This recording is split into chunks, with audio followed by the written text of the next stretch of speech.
presented by Virat Music। लगे college शादी चल गया ससुरा तोड़ डाला हमर दिल गे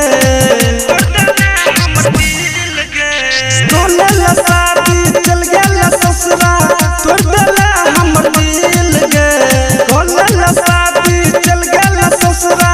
तोड़ डाला हमर दिल गे रंग लाके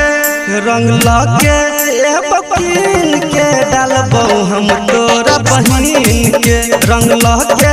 ए बकीन के डालबो हम तोरा बहिन के रंग लाके ए बकीन के डीजे धनुराज डालबो हम तोरा बहिन के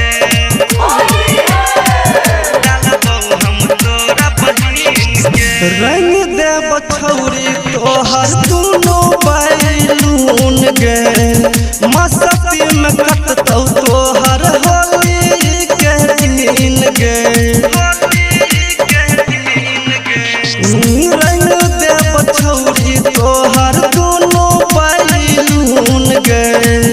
मस्ती में कटतौ तोहर होली के दिन गे तोरे चक्कर में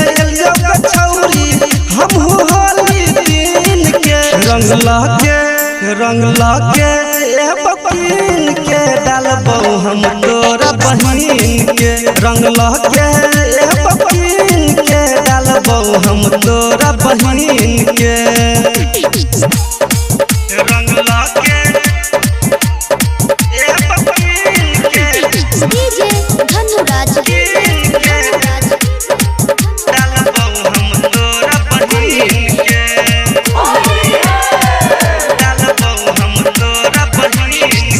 रात के तोरा बिना या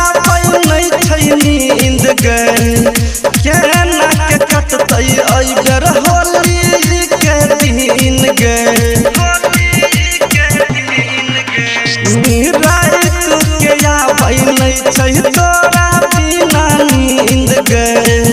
केना के कटतै अइबर होली के दिन गे राकेश अशोक दुर्गेश एल संगे मिल के रंग लाके ए बकीन के डालबो हम तोरा बहिन के रंग लाके ए बकीन के डालबो हम तोरा बहिन के कॉलेज शादी चल गया ससुरा तोड़ डाला हमर दिल गे कॉलेज शादी चल गया ससुरा तोड़ डाला हमर दिल गे रंग लाके ए बकीन के डालबो हम तोरा बहिन के रंग लाके ए बकीन के डालबो हम तोरा बहिन के। Virat music digital recording studio Yamuna Nagar Jagadhri.